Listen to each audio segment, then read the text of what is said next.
There are some interesting articles that I saw that you pinned. This teams for sale for Yeah, man, it's how, getting more and more just capitalism meets bruh, sports. bruh, NIL It's changed the game, bitch. changed the game. Changed the game. College sports are, we should just call it amateur, just the amateur leagues. But it's That's but it's it. never it's never Professional been amateur leagues. okay. So that's interesting, right? Because college has never they've always called it amateur sports, but it's never been that, bro. Mm-mm. Like You've it's been never really college, been but that. like, They just because no, because here's the thing, amateurs actually get paid. You okay, know what I that's mean? true. Yeah, yeah, yeah. And so like when you look at like MLB for example, right? When they go Mhm. to like the minors, The minor leagues or they the get paid for minors, it. Yeah, yeah, they they get get paid paid for it. for the minor. Yep. It's hardly anything. They might get room and board. Some of them, if you're Mhm. not good enough, but like they get something for it. You know what I Yeah, they mean? do. They So do. that's what it is. So yeah, I saw a couple of like capitalism is like merging closer and closer to it. So Howard's men's basketball It is. coach Kenny Blakeney is offering. I think that's it. Blakeney. I think it's Blakeney Blakeney. Yeah. is offering 1/3 of the program for sale at $100 million. 100 So the mil. idea stems from his desire to compete in a business-driven college sports environment. He knows what it He is. This is what's happening. NIL. Yep. Yep. He plans to pitch the opportunity to private equity groups using the funds to improve facilities and make the team independent from the MEAC. He aims for revenue sharing model between the schools, investors, and programs. You know what? I'm actually kind of feeling it a little bit because I I'm mean, if you thinking, ain't getting money nowhere else, yeah, yeah. It's like might as well just try to pitch this idea to yeah. potential investors. Because you know what's interesting about that? Because Notre Dame, right? Notre Dame University, which we're going to talk about later. Notre Dame is independent. They're not in any conference Yeah. or anything like that. Hmm. But Notre Dame being like a highly But they got that reputable school, legacy. they have legacy, they have history, so it's Yeah. a lot of things there. But Howard is a legacy school too. It's a legacy HBCU as well. So like Yeah. I mean, there's something that he could probably swing there if they have good good pitches to like potential investors. They might be able to attract some because the alumni support is not as good as it should be, which is crazy because Howard has a lot of famous people. So it's so wild how the alumni support at Howard University is not as as great as you would think that it would be. Yeah. But I think this is something that I think it's a good idea. I think they definitely should give it a shot. So And shout out to coupled go with ahead. this story though, I Mhm. came across this other story about these middle school that changed. Okay, so this is from Musketeer Report. Oh, this was Uh, interesting actually. right, middle school changes its mascot from Bearcats to Musketeers to start Crosstown Shootout Week. So Mhm, there was this middle school. I'm just going to read. Cheatham Middle School mhm, announced Monday that it will adopt the Musketeers as its new mascot, mhm. resolving a trademark dispute with the University of Cincinnati. The decision comes during the week of the annual Crosstown Shootout. I'll tell you a little bit about that in a second. The Yep. controversy began in October when the University of Cincinnati issued a cease and desist letter to the middle school in Tennessee, So the middle school is so crazy. claiming its use of the Bearcats Leave name that and middle a school alone, paw man. logo infringed on the university's trademarks. Hmm. Despite the middle school's offer to redesign the logo, which while retaining the Bearcats name, the Yeah, university rejected the they proposal, weren't having it at all. citing exclusive rights to both the name and the branding elements. Hmm. Amid the legal dispute, Synergistic, a Cincinnati-based marketing agency led by Xavier alumnus Anthony Breen, stepped Hmm. in with a creative solution. The agency offered to cover the cost of rebranding the Cheatham Middle School if the school adopted the Musketeers as its new mascot, aligning with Xavier University's branding. Which is Why not? which is the mascot of Xavier University. If Xavier, Yeah. why not, Why dog? not? Like that's like Yeah, so genius to me that it like, is yo, low key. you're gonna create an affinity for this college Hmm. since middle school. You just saved them, dog. You know how much money it costs to rebrand a whole freaking school? Yeah, yeah. And It's actually Cincinnati, smart what were looking. you thinking? Like, And yo, you should be that's what I was happy. thinking. That's what I was thinking. I was like Cincinnati, y'all just leave that. Why don't y'all just leave that school, that middle Freaking school alone, man? a middle school Random middle school in Tennessee, bro. Come on, man, leave that idiot school alone, bro. Yeah, in I don't know what Tennessee. that's all about. In Like not Tennessee, even, bro. it's Like not even in the so here's the thing they're not is bothering that the nobody. Crosstown Shootout, which I spoke about earlier, is an annual men's college basketball game between Cincinnati and Xavier Xavier. and Xavier. Yeah, The they two could have schools are same about city. 3 miles apart. They're Literally. both Cincinnati, making the Literally. Yeah. rivalry the closest major rivalry in the country. Hmm. 3 miles apart, the school, right? I mean, I Yeah. guess um Would that be close to FIU and University of Miami? But like, there's not really a Yeah, it rivalry will be though. close. Yeah, it's not really a rivalry there, yeah, It's not but it really a still will be rivalry. closer though. Still be close Yeah, because UM is still I think like it's an more than hour three away from miles. FIU. No, hell no. From FIU, no, no, no. It's not, It's isn't a, it like no. It's like 30 minutes max. it felt We used like to it was go there. We used to go there for parties yeah, I know it's oh, you know what? from I'm thinking FIU. about maybe because of the traffic in my head. Oh, you I might feel be like thinking from like traffic. Central Miami or North Miami or something like that. It might be that. Yeah. But Maybe I'm like thinking from about that. Yeah. FIU to From UM is like FIU, right there. yeah, because FIU is more. Oh, okay, yeah, Yeah, you're right. Yep. they're right there. Yeah. Coral Gables.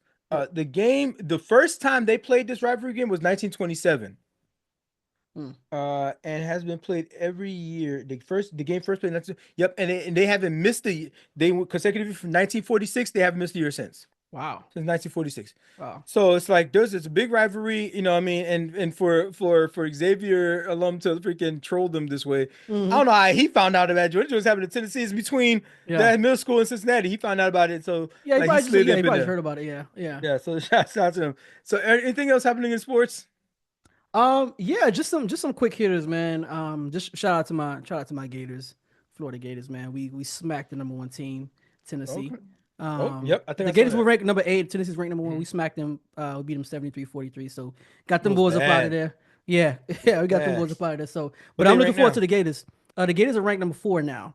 Okay. I think Tennessee is like number 6 or 8 or something like that. But I think I think they're number 6.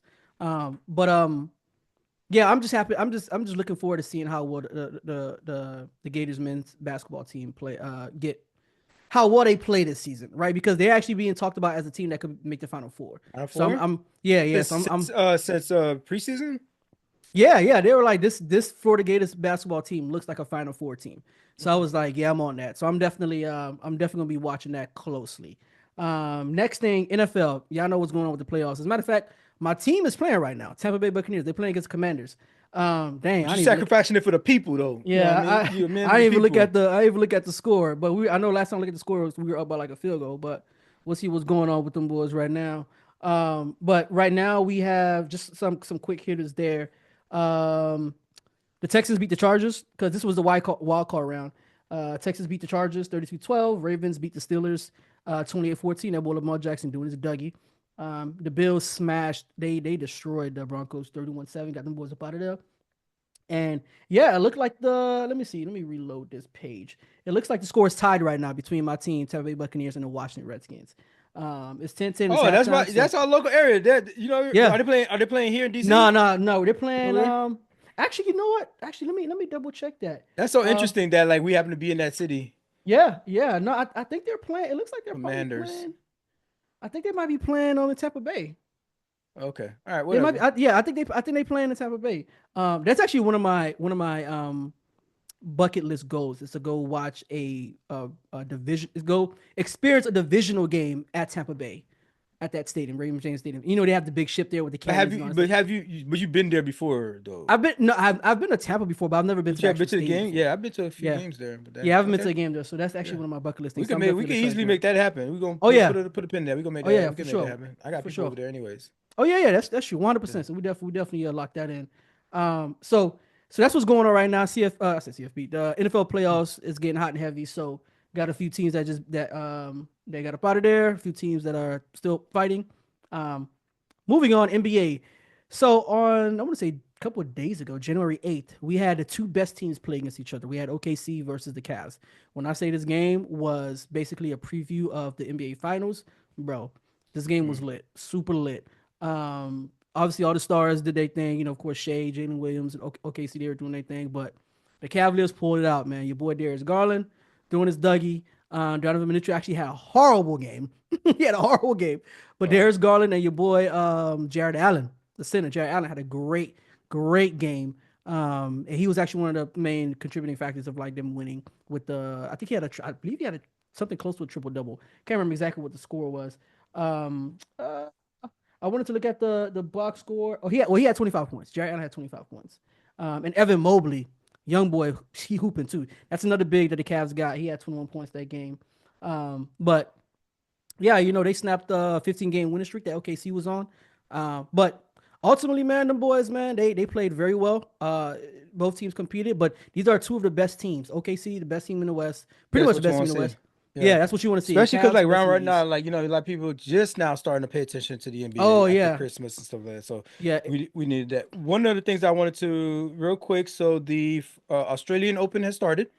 They're Ah, in the first round right now. But just sure, wanted to sure. shout out Gail Monfils. Like this dude is 38 years old, and he actually just won his 13th ATP title, and he's the oldest man to ever do like an official, an ATP title to win one Man, at the age of 38, 38. So, 38 tennis, he man. just did That's that, and now Australian respect. Open is on. So like we'll see how he does. I don't know if he's gonna go because he just won that the other day. So I don't know if he's gonna actually enter the Australian Open, but you know. Like we see him all the time, we just see like, him doing like these funky shots and these crazy shots and Mm, jumping all over the court and stuff like that. And like it's almost like he's like almost like a Harlem Globetrotter kind of thing, where it's like, yeah, oh, he's okay. not He's he's gonna. not an actual player kind of thing. People Mm, might look at him like that, but like, mm, no, he's still like he was still had those efforts was just him being him, mm, mm. and he got this one. And he actually won in straight sets for this one. So shout Mm. out to him. At 38 years old, That still boy getting busy. winning an actual official tour level event. Yes, So sir. shout out to him for that. Shout out to him. Is the Aussie Open? Is that's played on clay? No, that's hardcore. That's hardcore. Okay, yeah, I was just curious. Yeah, that's what's up, man. That's really that's really all I got for sports, man. Unless you had anything else to add outside of the Aussie Open there. No, that's it. We can drop off that, and then on the other side, we're gonna get into our main topic. So like and subscribe, and we'll see you then.